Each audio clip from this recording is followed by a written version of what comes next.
The withdrawing of cases of Ranjan Daimari and his companions. Yes. बहुत मोजां मुलिया classic होननांगोन सबनेट कम्पानिनि स्ट्रं मुलि दङ दुगैनाय दं क्रिम दं दा बेखौ आंनो दिन्थिनोसै 6.1 of the Bodo Peace Accord 2020 and the withdrawing of cases of Ranjan Daimari and his companions as per clause 9.4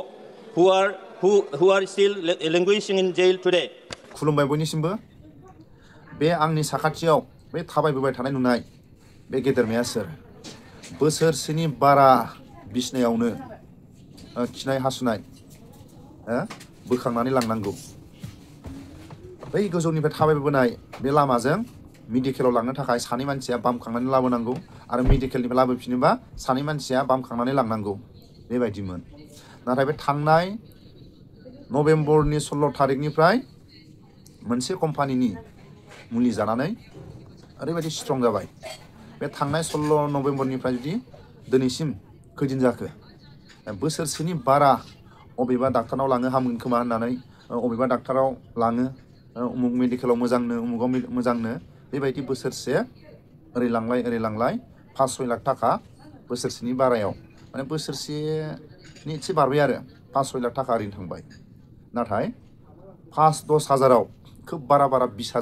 20,000नि मुलिजों दा गाव हारसिंनो थाबायनो हाबाय हारसिंनो न'आव गाखोलांफिननो हाबाय गोसोबायदि मानसि मोजां बायदि जाफिनबाय दा आंनि साखाथियाव जोंजोंनो थाफानानै लिरफिननो हाबाय अबेबा हटेलफ्राव थानानै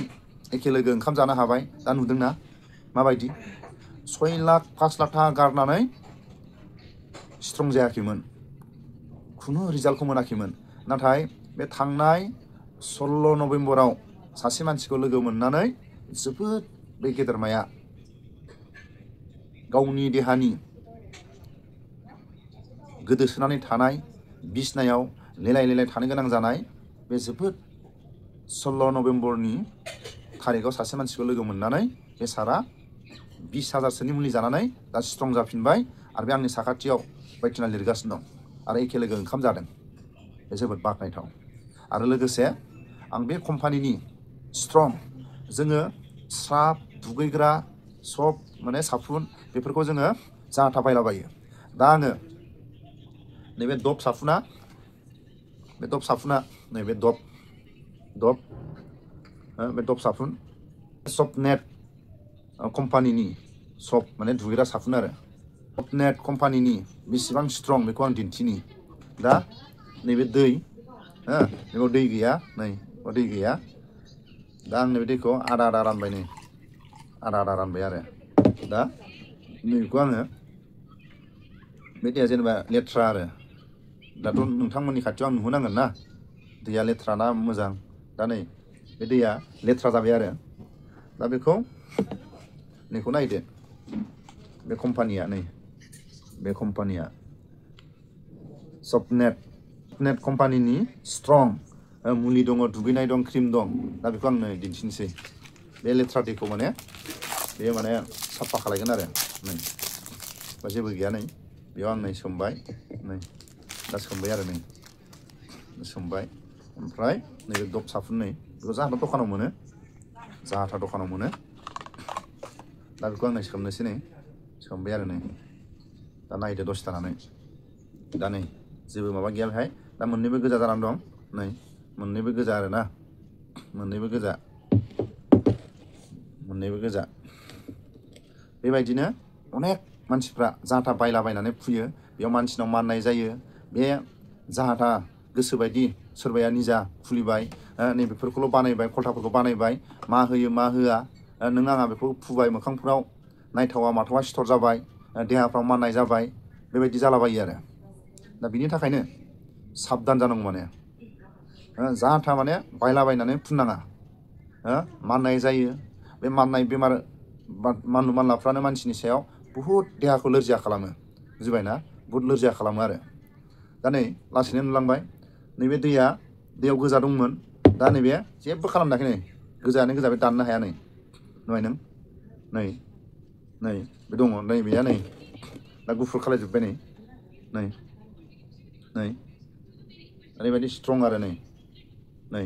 गुफुर जाजोब्बाय नै माने मानसिनाव जाय बुस्थु इउज खालायगोन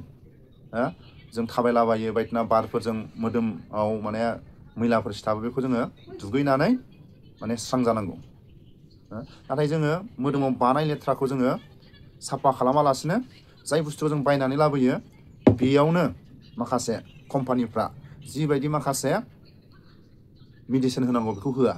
ओरैनो खलथा बानायबाय ओरैनो बायदिना बुस्थु होबाय मानसिनि देहाजों बेखौ फुयोबा बेखौ इउज खालायोबा माननाय जागोन बेखौ फुयोबा बेमार जागोन बिगुरनि माखासे एलार्जिनि माबा मोनसे जागोन बेफोरजों खुनु फरिखा गैया आरो ओरैनो खलथा बानायबाय ओरैनो बायदिना मिक्स खालायबाय बेखौ मार्केटाव हगारना होबाय दा बे बुस्थुआ जाहैबाय नै दा गाइखेर बायदि जाबाय नुबाय नों गाइखेर बायदि नै गाइखेर बायदि जाबाय नुबाय एकदम गाइखेर बायदि जाबाय आरो नै गुफुर नै दा नै बे दाबो नै गोजायानो बेथ' गोजा जेबो खालायनो हायासै आं नै बेखौ दिहुननानै दा बेखौ दिहुननानै नै आं बेखौ होबावबाय आरो नै एबार होनोसै आङो अब्ला मोदोमाव बानानै थानाय जायखिजाया बिजानु माबायदि बे साफा खालामो आरो बेयावनो नोंथांमोना बेयावनो बुजिनो हायो नै बेयावनो बुजिनो हायो माबायदि साफा नुहाय नों मोदोम सिङाव हाबलांबाबो बे सिंनि बिजानुफोरखौसो बे फोथैगोन आरो बे गोजा खालारनि बेखौ लेथ्रा साननानै लादो आरो दा बे जेबो खालामनो हायासै दबसाफुना बे लेथ्राखौ बे जेबो खालायनो हायासै दा होमबा उल्थासो बेमार जाफिनगोन नाथाय बे कम्पानिखौ आङो गाज्रि होननानै आं बुङाखै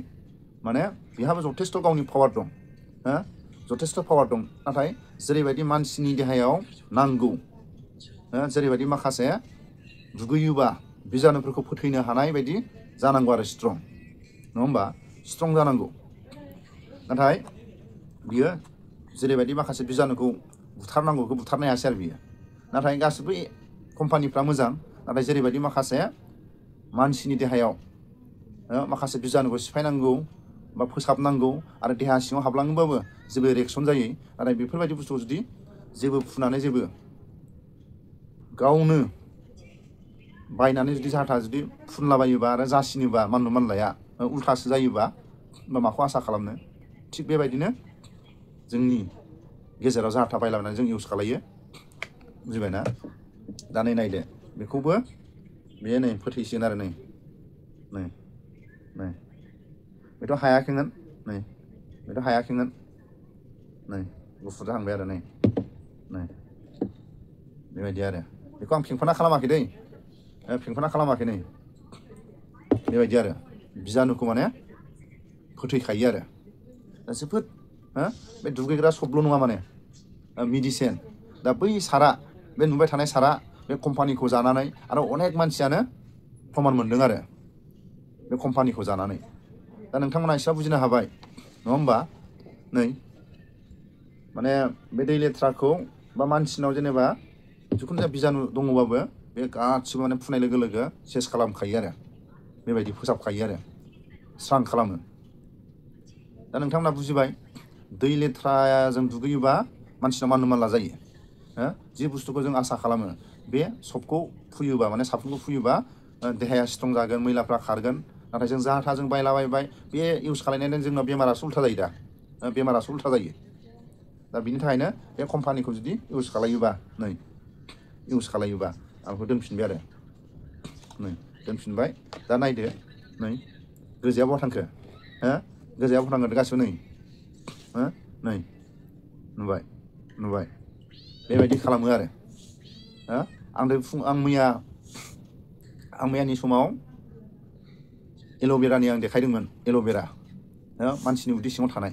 लेथ्रा बिबुआव थानाय उदै सिङाव माने बिबुआव आरो बायदिना अनेक लेथ्राखौ बोरै साफा खालायगोन दा नायदो नै नोंथांमोना नाय नों नै बे दबसाफुना जेबो खालायनो हायासै नाथाय आं गाज्रि होनना बुङाखै इउज खालाय नाथाय लाब जानांगोन दे नोङो बायनानै गावनि देहायाव जाहाथे मोदोम सिङाव हाबलाङोबाबो जेबो खहा जायो आरो मोदोमफ्राव माखासे मानलु मानला जिखुनु जाया बिगुरनि बेमारफ्रा जाय बुस्थुखौनो इउज खालायगोन बेजों नोंहा एसेबाबो सेफटि जानांगौ बेबायदि दा नै बे आरो बेबायदि दा स्पष्ट बुजिबाय सारानो जोंना सबनाथ कम्पानिनि जानानै जिनानिफ्राय ओंखारनो हाबाय आरो दा गावनि लोगोफोरखौ खोन्थानो थांनो थाखाय जों गुवाहाटी शहरनिफ्राय थांगासिनो दं जोंनि गुवाहाटीनि सारनि बिबुंथि लोगोफोरखौ लानानै खोन्थानो थाखाय जों फिल्डआव ओंखारदों जय सबनाथ मारै मोनदों सार मुलिखौ जानानैथ' बहुतखिनि डेभेलप जादों दा थाबायनोबो हाबाय आरो नैबे स्टेपखौ गाखोनो हायामोन